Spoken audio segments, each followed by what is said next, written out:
On June 14, 2019, at exactly 11:47 p.m., a man unlocked his own front door, never imagining he was stepping into the beginning of a homicide case. What was meant to be a quiet surprise homecoming turned into a moment that shattered lives forever. What happens when trust collapses in seconds and love transforms into rage? By morning, one man would be dead, another in handcuffs, and a marriage would stand as a haunting reminder that some truths arrive too late to undo the damage. On June 14, 2019, at exactly 11:47 p.m., official travel records confirm that the man's flight touched down hours earlier than scheduled. He did not inform his wife. He did not call ahead. Investigators would later note that the decision to arrive unannounced was not impulsive, but intentional, rooted in a desire to surprise the woman he believed had waited faithfully through 9 months of separation. The suburban street was quiet when his car rolled to a stop. Porch lights glowed faintly, sprinklers hissed somewhere down the block, and nothing in the scene suggested that history was about to fracture.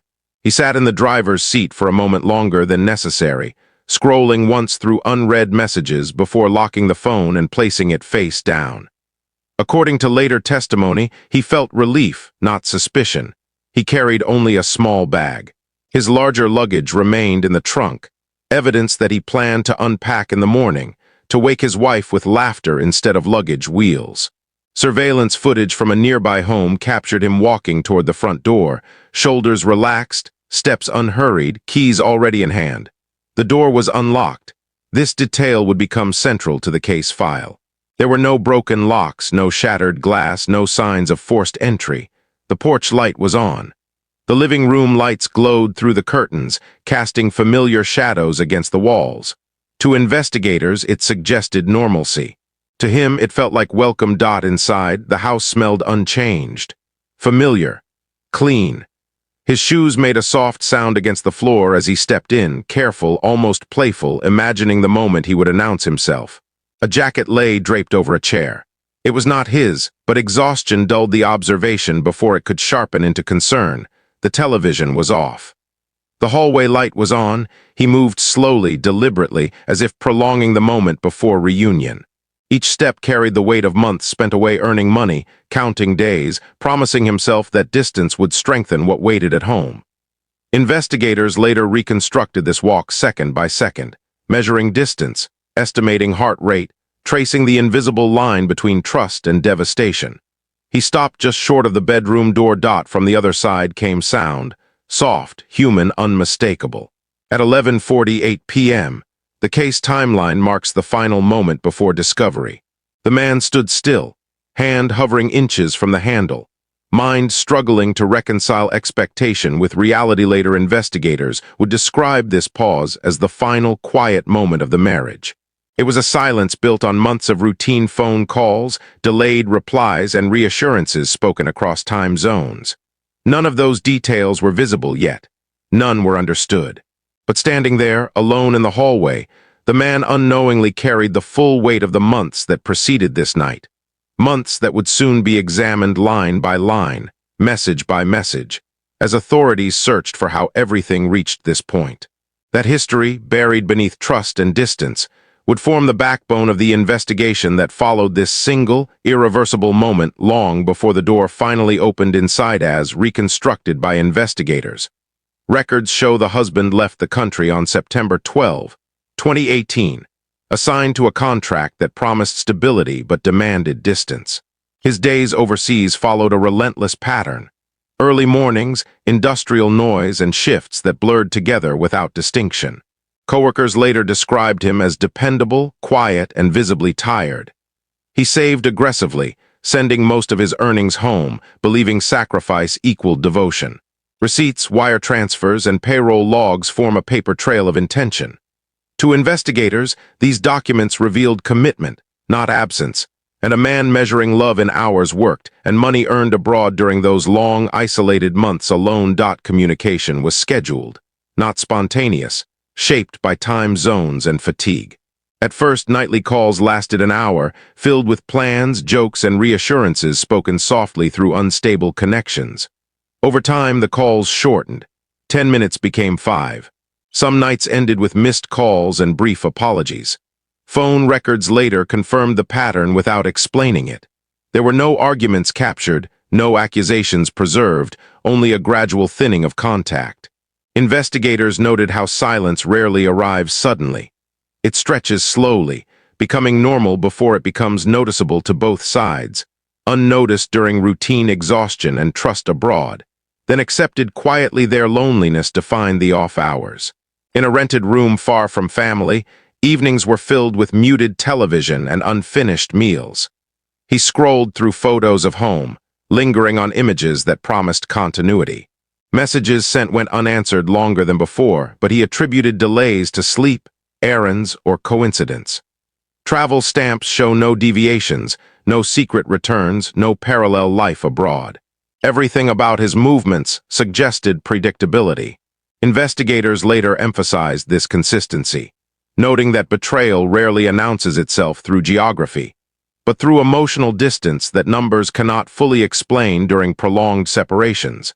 Sustained by routine, hope, and trust, alone overseas financial records became the clearest testimony of intent. Monthly transfers arrived without delay, covering bills, savings, and future plans discussed during earlier calls. There were notes attached to payments, brief lines expressing love and countdowns to return. He declined invitations from coworkers, choosing overtime instead, believing presence could be compensated later. Investigators interpreted this as misplaced faith rather than neglect. The money kept the household running, but it also masked absence, allowing emotional gaps to widen quietly, unnoticed by anyone except the empty rooms waiting back home at night. Silent, unchanged, familiar, trusting, patient, unaware, still, distant, fragile, suspended alone to investigators, the whiff-tired.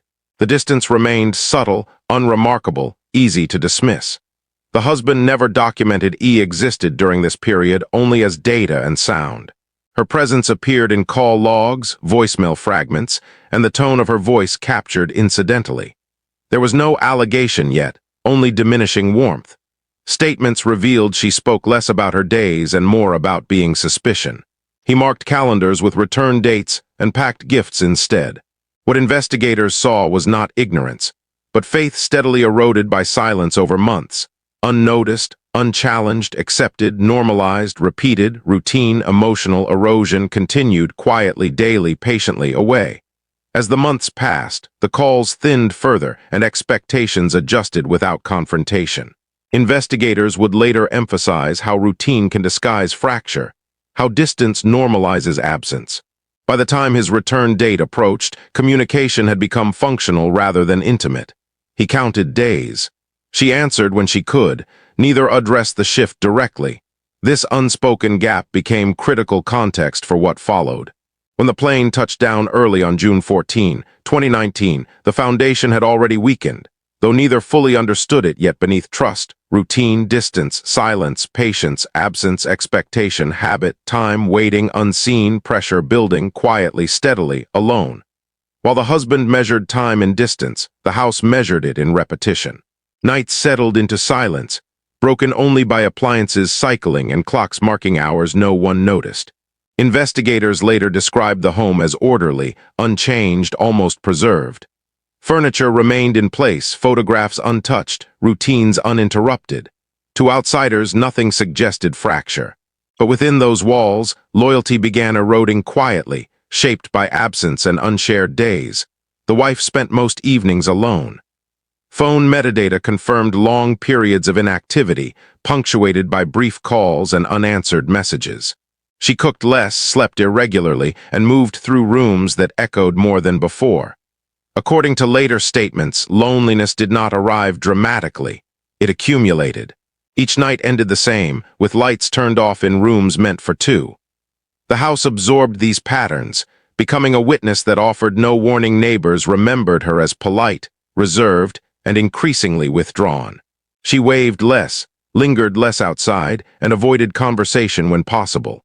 One neighbor noted she often returned home late, carrying groceries for one, not two. Another recalled seeing a familiar figure visiting frequently, though no one questioned it. In a neighborhood where routine was expected, familiarity did not raise alarms. Presence became normal before it became significant. Phone records revealed the wife's world narrowing. Calls with her husband shortened, while local numbers appeared more often. Investigators emphasized that none of this alone suggested betrayal. It suggested adjustment. She filled time with errands, conversations, and company that eased the weight of empty evenings. Emotional reliance shifted subtly, without intention or announcement. The house continued to host these changes silently. The neighbor entered the story only through repetition. He was not named in early reports, described instead as frequently present. Witnesses saw him arrive and leave at reasonable hours. There were no disturbances, no arguments overheard, no visible signs of secrecy. His presence blended into the environment, normalized by proximity and circumstance. Investigators later noted how opportunity often hides behind familiarity, unchallenged and unseen. Inside the house, routines adapted. Shared spaces became occupied differently. Meals were prepared for one, then sometimes for two. Conversations filled rooms once silent. The television played longer into the night. None of these details constituted evidence of wrongdoing, yet together they formed a pattern. The home, once neutral, became complicit through concealment, holding moments no one documented to investigators. The wife's transformation appeared gradual. She was not portrayed as malicious, only human. Loneliness, unmet needs, and emotional fatigue reshaped priorities. Messages deleted, calls returned late, explanations shortened. Each choice seemed small, justified, temporary. The house accepted them all, storing traces without judgment, without sound. By the time the husband's return date approached, the environment had adjusted to his absence.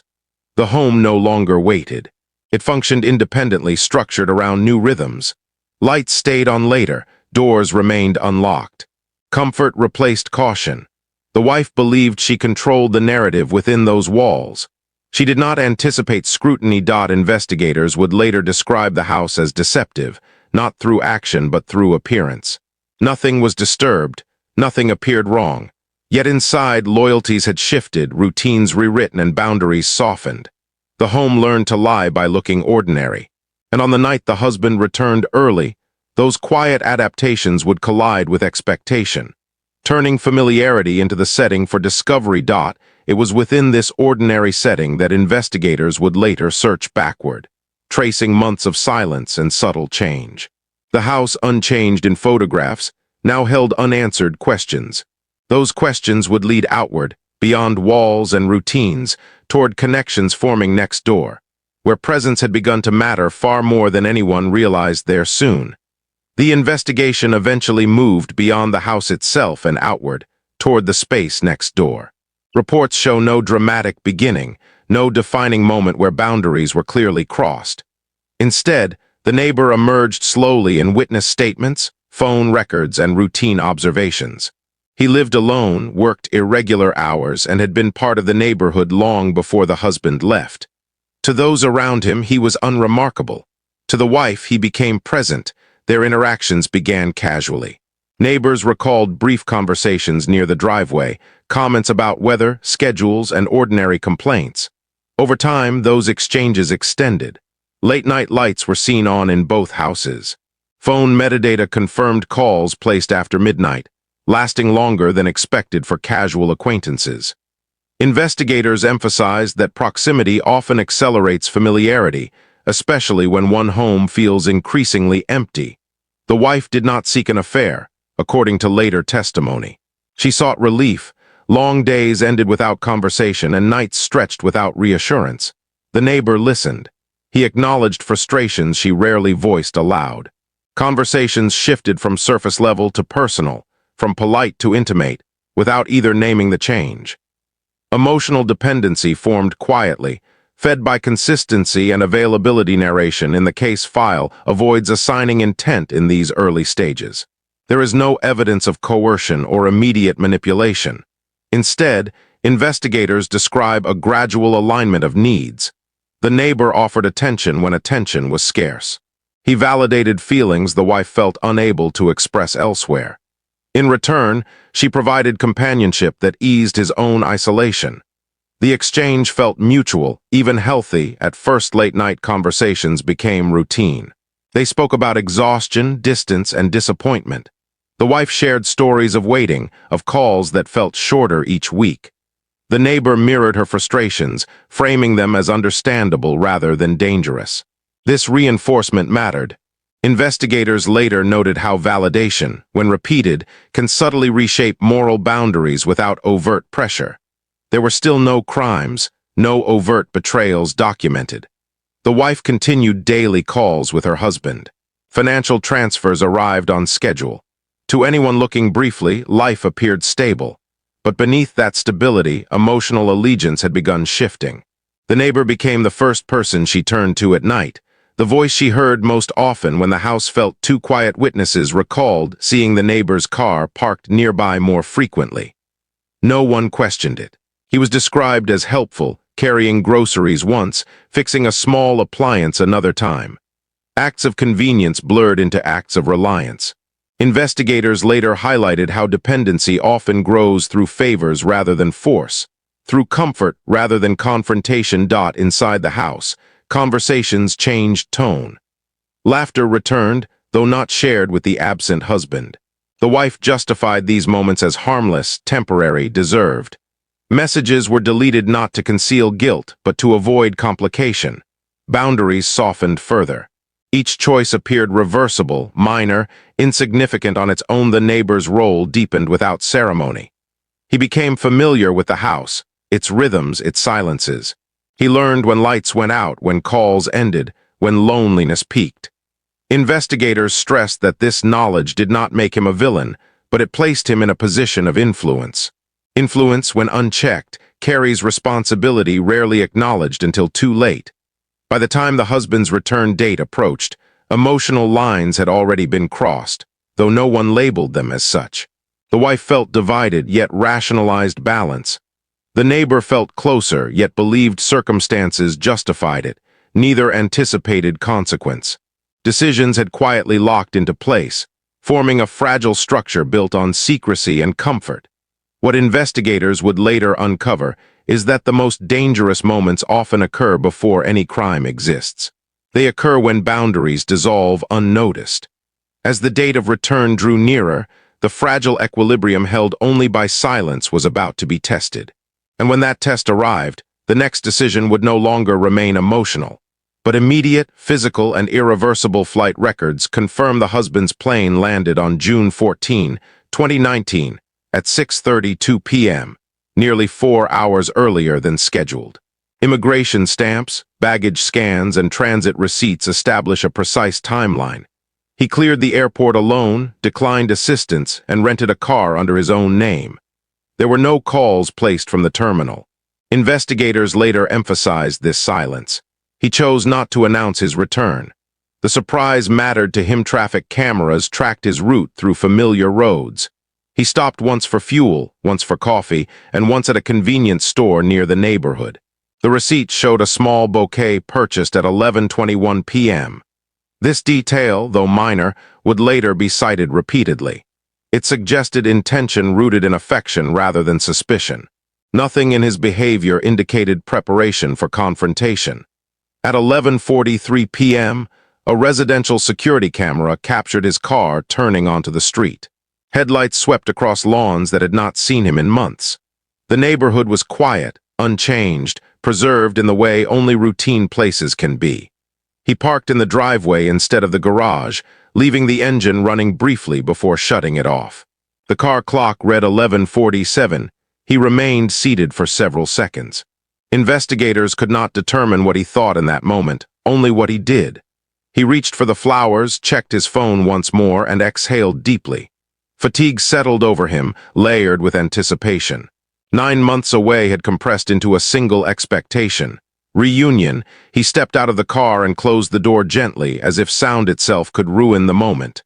The night air was warm. Crickets echoed faintly. Porch lights glowed along the street, offering a sense of continuity.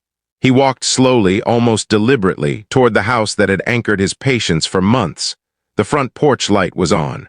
Curtains were drawn, but light spilled through the edges. Investigators later noted how this detail reinforced normalcy. Nothing appeared disturbed. No alarm sounded. No unfamiliar vehicles were present. He adjusted his grip on the bouquet and reached for his key. Surveillance footage shows him hesitate briefly before unlocking the door. He smiled.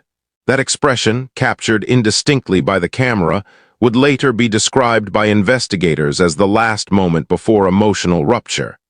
He turned the handle and stepped inside. The house greeted him with familiarity. The scent of detergent, the hum of electricity, the soft glow from lamps left on. He closed the door quietly behind him, setting his bag down near the wall. Shoes were removed and placed neatly aside, an unconscious habit formed over years. He intended to surprise, not startle. He moved through the living room, noticing small details without attaching meaning. A jacket draped over a chair, a glass on the counter.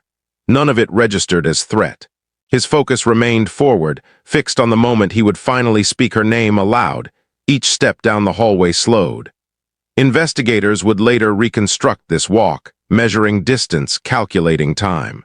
They estimated less than 20 seconds passed, though it felt longer in testimony. Anticipation stretched those seconds into something heavier. He stopped near the bedroom door. Light escaped beneath it. Sound followed, soft, indistinct, unmistakably human. At 11:48 p.m., the timeline marks this pause. His hand hovered near the handle. The flowers tilted downward. In later statements, he described confusion before anger, disbelief before recognition. Investigators emphasized that this moment mattered. It was the final instant where discovery had not yet occurred. Everything after would be reaction. He did not announce himself. He did not retreat. He stood still, listening, trying to reconcile expectation with reality. The house that had concealed so much now held its breath. The next action would collapse months into seconds. When the door finally moved, it would not open into reunion, but into revelation. And what he would see on the other side would shift the case from investigation to inevitability. When the bedroom door opened, investigators later relied on testimony to reconstruct what followed. The light was on. Clothing lay scattered across the floor in careless patterns that did not belong to routine. A jacket unfamiliar to the husband rested near the bed. The air carried warmth and the sharp intrusion of surprise. For a fraction of a second, no one spoke. The husband stood frozen. His mind registered details before meaning. The sheets were disturbed. Two shapes shifted abruptly. Laughter cut short, replaced by silence that pressed against the walls. Investigators noted that betrayal is often recognized before it is understood, through instinct rather than reason. The neighbor was there, fully present. Not a shadow or suspicion, but a man sitting upright, eyes wide, scrambling for words that did not exist. His name would later appear in reports, but in that moment, identity mattered less than presence. He was inside the marriage's most private space. The wife reacted first. She pulled the sheet toward herself, breath sharp, voice rising. "You're home," she said, not as a greeting but as disbelief. The words fell apart as soon as they were spoken. Her hands shook visibly, a detail captured repeatedly in testimony. Panic overtook calculation. The husband spoke only once at first. "What is this?" His voice was described as flat, almost detached. Investigators highlighted this tone as significant. Rage had not yet surfaced. Confusion dominated. He waited for an explanation that could not logically exist. The neighbor attempted to speak. "I can explain," he said, though no explanation followed. He stood, then hesitated, uncertain whether movement would worsen the situation. Power dynamics shifted instantly. He was no longer a comforting presence, but an intruder exposed. The wife's panic escalated. She moved between them instinctively, as if positioning herself could undo what had been revealed. "Please," she said repeatedly, "please." Investigators noted how language collapses under fear, reducing complex emotion to single words. The husband's gaze moved slowly around the room, absorbing evidence. Clothes, shoes, a glass on the nightstand that was not his. Each item confirmed reality. His breathing changed. Witnesses later described his shoulders tightening, his posture stiffening as understanding replaced disbelief. Dialogue fractured. Voices overlapped. Accusations were not yet formed, only fragments. "How long? Why? Stop!" The wife cried openly now, tears streaking her face, words tumbling without structure. The neighbor backed toward the door, calculating distance, searching for exit. Investigators emphasized that violence does not erupt instantly. It builds in stages. This was the stage of confrontation where emotion surged unchecked. The husband stepped further into the room, closing space. His presence filled it, altering balance. The wife reached for him, then stopped, unsure. Her fear shifted from exposure to consequence. She began explaining without clarity, mentioning loneliness, absence, mistakes. None of it landed. The husband was no longer listening for meaning, only registering sound. The neighbor's movements drew attention. He reached for his clothes, the rustle of fabric cut through shouting. That sound, investigators later suggested, marked the transition from discovery to threat. The husband interpreted motion as defiance or escape. "Don't," the husband said. The word was sharp, loud, final. Silence followed. The neighbor froze. The wife sobbed openly now, covering her face. The room felt smaller, air heavier. Investigators reconstructed this moment carefully. They measured distance between bodies, estimated time elapsed. Less than a minute had passed since the door opened. Yet in that minute, relationships ended, identities shifted, and danger crystallized. The husband's emotional state deteriorated rapidly. Anger finally surfaced, raw and uncontrolled. His voice rose, questions turned to accusations. The wife's panic intensified, her attempts to intervene becoming frantic.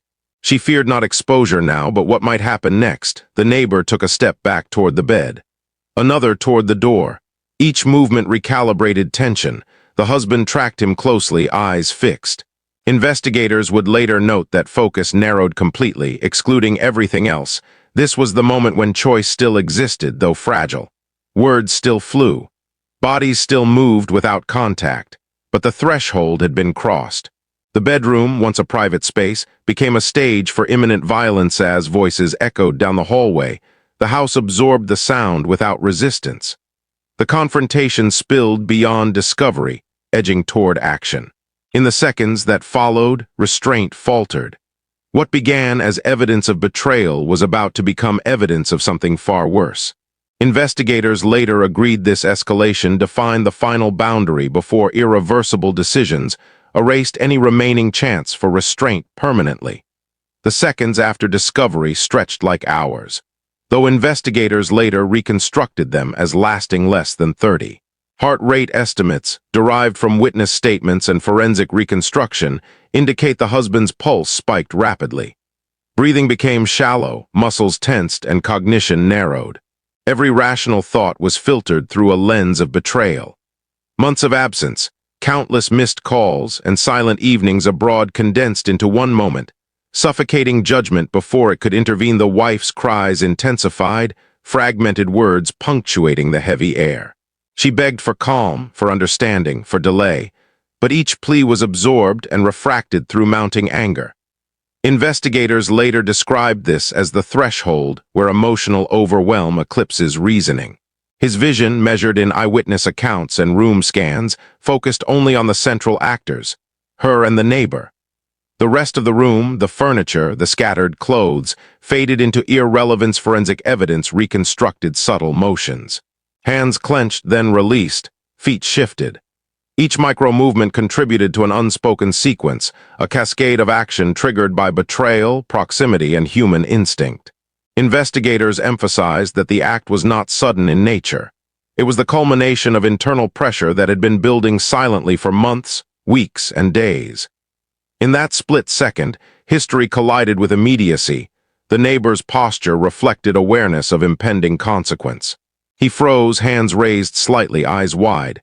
No words emerged beyond fragments. "Stop! Wait! Please!" These were ineffective. The husband's perception had narrowed to reaction rather than interpretation.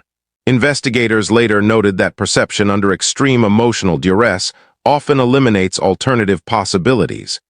Judgment is replaced by instinct.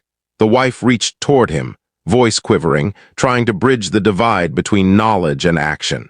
Investigators describe her motions as desperate, aimed at mitigating danger rather than provoking it. Her presence, intended to de-escalate, became another variable in the tightly wound psychological system unfolding. The neighbor attempted to step back, creating distance.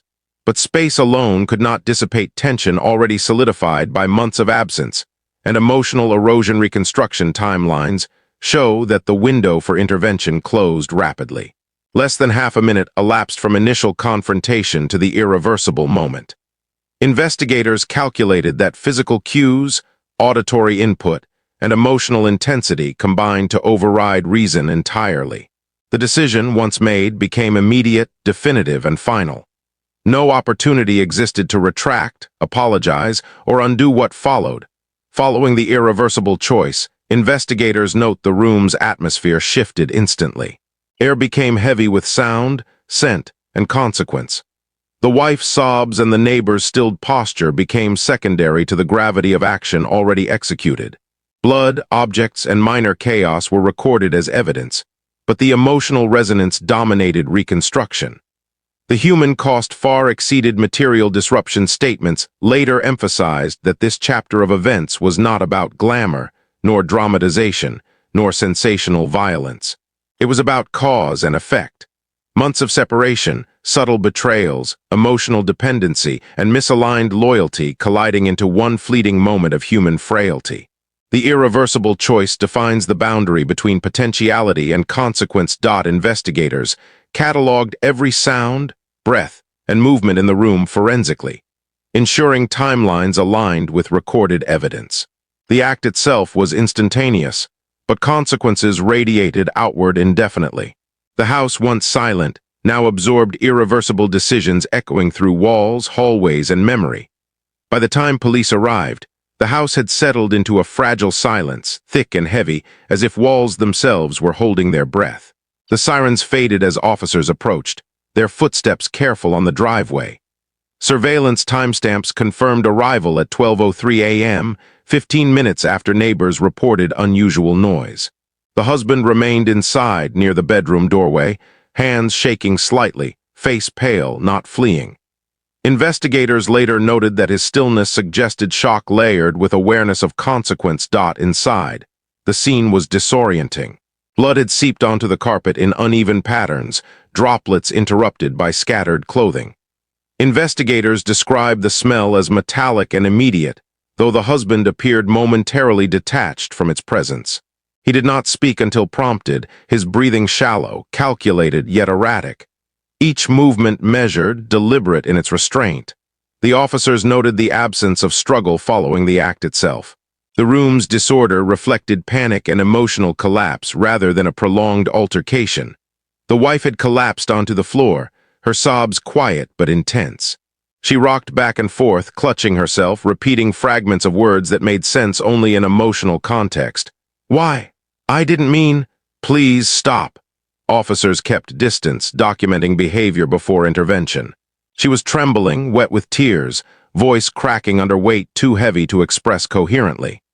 Investigators emphasized that her state reflected both shock and guilt, yet judgment was withheld in official records. It was pure human response to trauma. The neighbor, meanwhile, remained at the far edge of the room.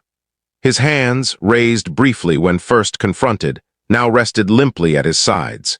Statements later noted his eyes avoided direct contact with the husband, reflecting fear and recognition of escalation.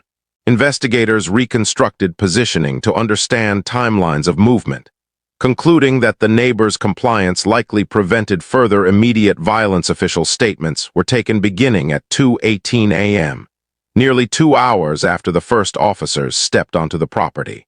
The husband's voice was steady but low, recounting events without embellishment. He described discovery, confrontation, and the seconds that followed. Investigators highlight that his calm delivery contrasted sharply with his internal state, evidenced by shaking hands, minor tremors, and sporadic pauses. He recounted only factual events, leaving interpretation to law enforcement. Investigators meticulously documented physical evidence. Blood patterns were photographed, distances measured, and trajectories reconstructed. Clothing on the floor, previously noted in bedroom testimony, was tagged and stored. Items displaced by panic, jewelry, pillows, a scattered nightstand, were cataloged to understand movement during the critical 30-second window. The quiet scene became a canvas for reconstructing chaos through forensic precision, the wife's emotional collapse remained central. Her responses were recorded in statements describing disbelief, regret, and terror. Officers refrained from commentary. No judgment entered official records. She alternated between silence and fragmented speech, tears slipping unnoticed onto carpets, hair falling across her face. Investigators noted subtle physiological details: shallow breathing, shaking limbs, trembling hands. Each added depth to understanding trauma without assigning blame. Witness statements from neighbors arrived later, confirming the absence of external interference before arrival. Their accounts reinforced the perception of a contained incident, self-escalated within the household.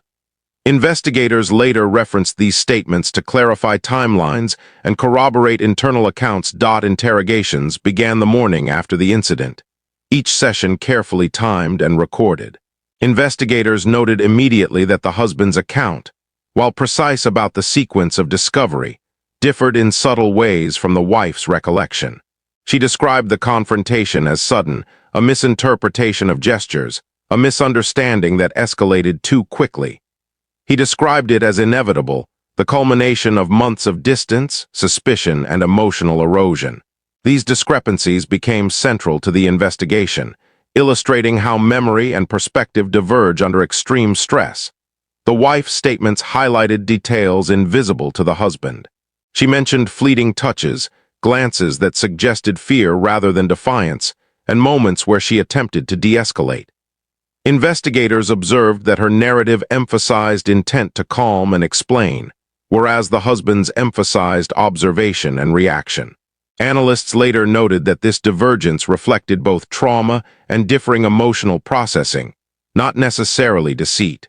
Yet the inconsistencies complicated reconstruction. Phone logs, call durations, and message timestamps were cross-referenced. Investigators discovered deleted messages, some brief, some extensive, that appeared inconsistent with statements. These gaps suggested selective memory or deliberate omission. Nothing was incriminating on its own, but patterns hinted at evolving relationships and choices leading up to the night.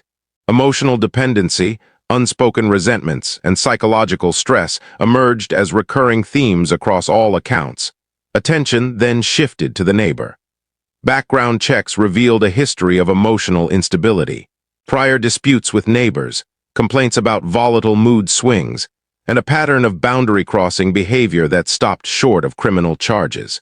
Investigators emphasized that these records did not justify his actions, but they contextualized how proximity, availability, and personality can amplify tense situations. The neighbor's own statements, fragmented and inconsistent, revealed fear, shame, and a lack of foresight regarding consequences. As interviews continued, investigators mapped sequences of movement, dialogue, and action. They noted contradictions in timing. When the husband claimed he first saw certain items, the wife's timeline differed. The neighbor remembered partial overlaps differently. These inconsistencies required careful forensic correlation to determine the objective sequence of events. They highlighted how human perception, emotional intensity, and stress alter memory, particularly when betrayal and confrontation collide. Witness statements from neighbors were revisited to cross-check narratives. Some recalled seeing lights on later than either party claimed. Others remembered seeing the neighbor's car parked unusually long on previous nights. These minor details added texture to the overall picture, suggesting repeated small decisions and boundary violations that had gone unnoticed at the time, but contributed to the eventual breakdown. Investigators began to piece together not just a crime, but a chain of moral and relational failures. Emotional dependency, absence, miscommunication, and unaddressed resentment all converged, creating conditions ripe for tragedy. No single act caused the outcome. Instead, it was the accumulation of choices, omissions, and subtle manipulations that led to the irreversible moment in the bedroom. The interrogation process revealed patterns. Trust eroded silently, comfort replaced caution, and opportunity created temptation. Investigators described this as a gradual, almost imperceptible process, where human vulnerability intersects with circumstance. The conflicting stories underscored how truth is multifaceted, shaped by memory, perspective, and emotion. The courtroom was silent except for the soft shuffle of papers and the occasional murmur from the gallery. Investigators' reports were read aloud, methodical and precise, stripped of emotion. Timestamps, photographs, call logs, forensic measurements. Every detail was catalogued, each fragment placed within the larger narrative of that night. The atmosphere was clinical, almost sterile, contrasting sharply with the intensity of the events themselves. Observers later described a chilling detachment, as the human cost was reduced to exhibits and testimonies. The defense opened with arguments emphasizing passion and provocation. Lawyers spoke of emotional overload, months of separation, and the overwhelming weight of betrayal. They highlighted the husband's fatigue, the mental strain of absence, and the psychological narrowing that had led to the act. Dialogue captured in transcripts was measured, careful, occasionally rising in pitch when addressing the jury. "He did not plan this," one attorney stated. "He reacted to years of isolation and loss. This is not premeditation, it is human vulnerability." The prosecution countered with the language of choice and accountability. They emphasized the moments before the irreversible act, the opportunity to leave, the seconds where words could have diffused, the decisions made despite clarity of circumstance. "Actions have consequences," a prosecutor declared. "Responsibility does not vanish in the face of emotion. Justice demands evaluation of choices, not excuses." The courtroom absorbed these statements, the air heavy with competing moral frameworks. Witnesses were called. The wife's voice trembled as she recounted events, restrained yet emotionally raw. Her testimony highlighted fear, regret, and shock. The neighbor's statements, fragmented and hesitant, illustrated his awareness of danger and inability to prevent escalation. Investigators' reconstructions were entered as exhibits, annotated with time-stamped photographs and movement diagrams. Each visual reinforced that the human narrative was inseparable from the physical evidence throughout proceedings. The jury observed both objective and subjective realities. The husband's actions were undeniable, yet motivation, context, and psychological state complicated judgment. Emotional cost became apparent not through spectacle, but through testimony, demeanor, and the ripple effects captured in statements and exhibits. Investigators noted post-trial that the real tragedy extended beyond those present in the room. Families, neighbors, and communities would carry the impact for years. Dialogue during cross-examination revealed subtle fractures. Questions were precise, probing for intent and perception. Answers were brief, often measured, highlighting the tension between human emotion and legal expectation.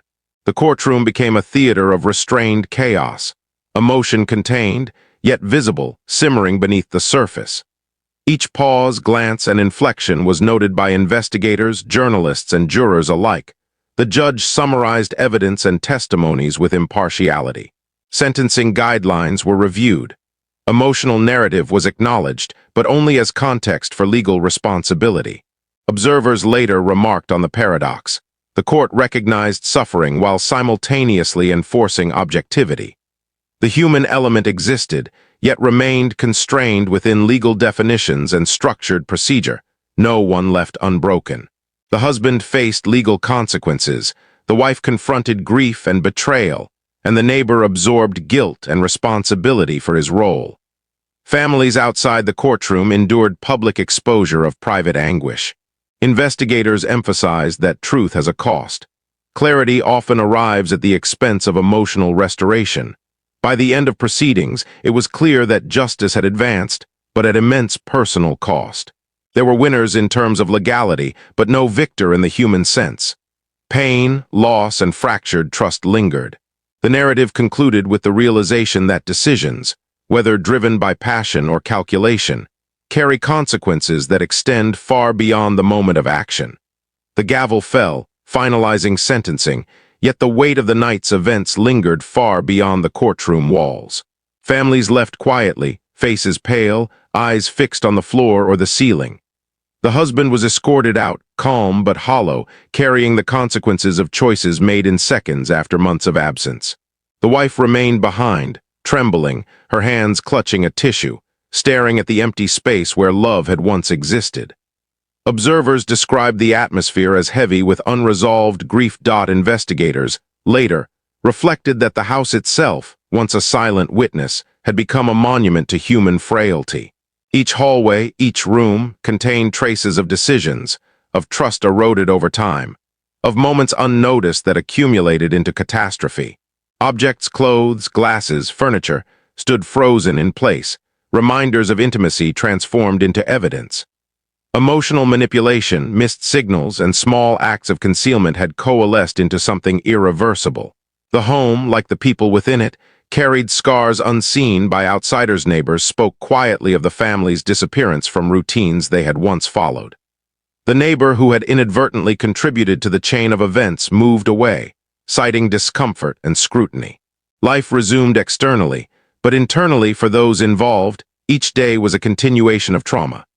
The wife struggled with shame, regret, and fractured trust, while the husband confronted the permanent consequences of a single act fueled by betrayal and rage. The case underscored how secrets, once tolerated, can evolve into peril. Investigators and psychologists highlighted the cumulative effect of unaddressed emotional gaps, absence, and unmet needs.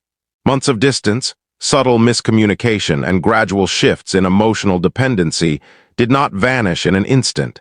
They set the stage for irreversible decisions. The narrative reinforced that crime rarely occurs spontaneously. It is the endpoint of a chain of choices, each seemingly insignificant at the moment. Public commentary focused on lessons rather than sensationalism. Analysts emphasized vigilance in relationships, awareness of emotional shifts, and the importance of accountability. Betrayal, whether emotional or physical, left consequences that rippled outward unpredictably. Investigators stressed that recognition of warning signs, distance, secrecy, dependency, emotional manipulation, is crucial. Understanding and addressing these elements early can prevent escalation, and in extreme cases, tragedy. Reflection on the human element became central. Neither the husband, wife, nor neighbor remained untouched by their actions or inactions. The story demonstrated that moral compromise, even minor, can compound silently. Emotional shortcuts, rationalizations, and deferred confrontations accumulated, creating conditions where instinct and emotion, rather than reason, dictated final outcomes. Investigators noted that awareness of consequence is often dim until the moment of irreversible action, at which point no repair is possible. As the case faded from headlines, its lessons remained. Emotional neglect, unchecked secrecy, and the slow erosion of trust transformed a home into a stage for tragedy. The story served as a reminder that crime is never sudden, and each choice, each lie, omission, or betrayal carries weight far beyond a single night. Investigators concluded that accountability extends beyond legal judgment. It resides in understanding the consequences of human behavior, in vigilance, and in the moral responsibility each person bears in relationships. Ultimately, what remained was cautionary rather than comforting. The home stood empty, the relationships fractured, and the memory of a night defined by passion, betrayal, and irreversible choice lingered. Observers and investigators alike emphasized that vigilance, responsibility, and moral awareness are not abstract ideals. They are essential tools for preventing ordinary situations from spiraling into tragedy. The story closes as a testament to the cost of human error, a warning that love left unchecked and choices made in moments of emotional overwhelm can leave consequences that echo for a lifetime.